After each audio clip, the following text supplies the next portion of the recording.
ఎస్సీలను ఏబీసీలుగా వర్గీకరిస్తూ ఆనాడు చంద్రబాబు నాయుడు ముఖ్యమంత్రిగా బిల్ పెట్టి ఆమోదించుకోవడం జరిగింది.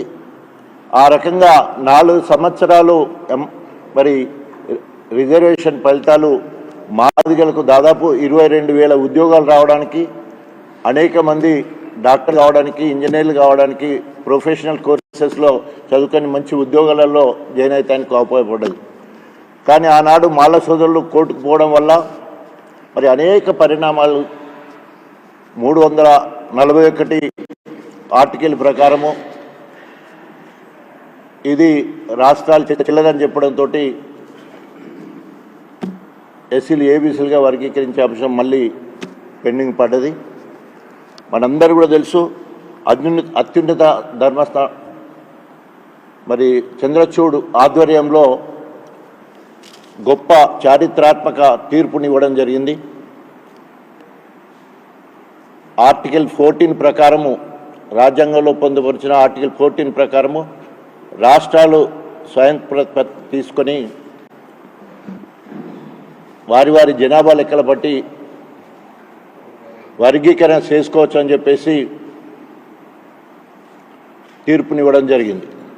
దానికి అనుగుణంగా అందరికంటే ముందుగా తెలంగాణ ముఖ్యమంత్రి రేవంత్ రెడ్డి గారు అవసరమైతే ఆర్డినెన్స్ తీసుకొచ్చి దేశంలోనే మొట్టమొదటిగా తెలంగాణ రాష్ట్రమే ఎస్సీలను ఏబీసీలుగా వర్గీకరిస్తుంది. ఆ వర్గీకరణ జరిగిన తర్వాతనే నోటిఫికేషన్స్ ఇస్తాం. ఇప్పుడు ఇచ్చిన నోటిఫికేషన్ కూడా వర్తింపజేస్తామని చెప్పేసి మాయమాటలు చెప్పి మంత్రివర్గ ఉపసంఘాన్ని వేసి 1 మ్యాన్ కమిషన్ వేసి కాలయాపన చేస్తూ ఉన్నది. ఇప్పటికే దాదాపు 11,000 టీచర్ ఉద్యోగాలు భర్తీ చేయడం జరిగింది. అట్లాగే మెడికల్ కాలేజ్ సీట్లు, ఇంజనీరింగ్ కాలేజ్ సీట్లు పాత లెక్క ప్రకారమే జరిగిపోతూ ఉన్నాయి. అనేక రకాలుగా నష్టాలు జరుగుతూ ఉన్నాయి. అంతేకాకుండా రేవంత్ రెడ్డి గారు ముందేమో మాదిగలకు నేను చాలా కృతజ్ఞతాభావంతో ఉంటా, నేను జెడ్పీటీసీ అవ్వడానికి మాదిగల కారణం, ఎమ్మెల్సీ అవ్వడానికి మాదిగల కారణం, ఎమ్మెల్యే ఎంపీ ముఖ్యమంత్రి అయితే కూడా మాదిగల సహకారంతో నేను ఈ స్థాయికి వచ్చిన. నా వర్గం వాళ్ళు అంటే అగ్రకులస్తులు లేదా నా రెడ్డి వాళ్ళు ఎవరు కూడా నాకు సహకరించకుండా మాదిగల సహకారంతో వచ్చిన వాళ్ళు రుణం తీర్చుకుంటానని మాట్లాడతాడు. కానీ ఆయన చెప్పేది ఒకటి, చేసేది ఒకటి లెక్క. మరి ఆయన ఎమ్మెల్యేల టికెట్ ఇచ్చే విషయంలో కానీ, ఎంపీ టికెట్ల విషయంలో కానీ పక్షపాత బుద్ధి కనబడ్డది.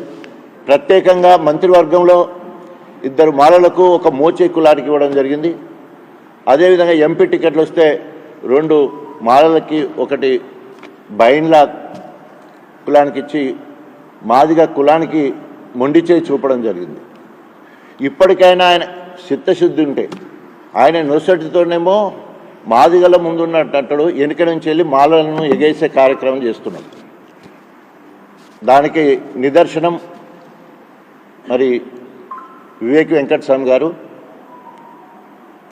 కారణం ఏంటంటే రాష్ట్రమంతా తిరుగుతూ హైదరాబాద్ డిసెంబర్ 1 మీటింగ్ కూడా పెట్టి మరి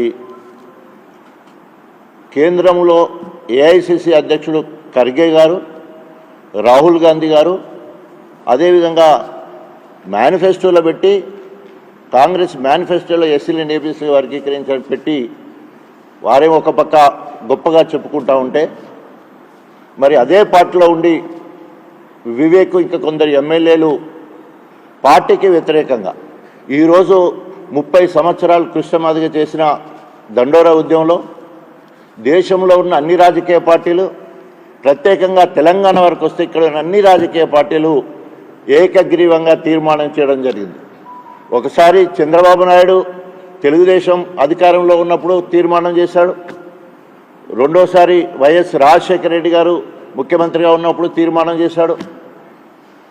బీఆర్ఎస్ అధికారంలోకి వచ్చిన తర్వాత ముఖ్యమంత్రి గారు కేసీఆర్ గారి సహకారంతో మరి నేను స్వయంగా తీర్మానం చేసే భాగ్యం నాకు దక్కింది. అదేవిధంగా రెండోసారి కూడా బీఆర్ఎస్ 2లో కూడా మళ్ళీ ఒకసారి కూడా తీర్మానం చేసి పంపించడం జరిగింది. అయితే అప్పుడు 100 రోజుల్లో పూర్తి చేస్తానన్న మోడీ మొండిగా ఎలక్షన్లకు వాడుకోవాలనే ఉద్దేశంతో ఎలక్షన్ల ముందు ఈ కార్యక్రమం అంటే మరి వారి సహకరించడం వల్ల సుప్రీంకోర్టు ముందుబడి అన్ని పార్టీలు వారి వారి తరపున వారి అడ్వకేట్స్ని పంపించి గొప్పగా సుప్రీంకోర్టులో వాదించి మరి చారిత్రాత్మక తీర్పు రావడం జరిగింది. నిజంగా అది మాదిగ ఉపకులాలే కాకుండా ఎస్సీలో ఉన్న 59 కులాలకు సమన్యాయం జరగడానికి ఒక మంచి తీర్పు. 30 సంవత్సరాల పోరాటం చేసిన కృష్ణ మాదిగకు, అసలు బాసిన అమరులకు, మాదిగ వీరులకు మరి దాన్ని ఆ తీర్పును అంకితం చేస్తూ దయచేసి మాలలు ఎదిగిన మాలల ఉచ్చులో పడొద్దు. రెండవది, రేవంత్ రెడ్డి 2 నాలుకల ధోరణి, ద్వంద్వ వైఖరితోటి మాదిగల మధ్యలో సిచ్చు పెట్టాలని చూస్తున్నాడు. ఇప్పటి వరకు ప్రజాహిత కార్యక్రమాలు చేసి ప్రజాపాలనలో ఒక్క మంచి పని చేసి ఇప్పటి వరకు పేరు తెచ్చుకోలే.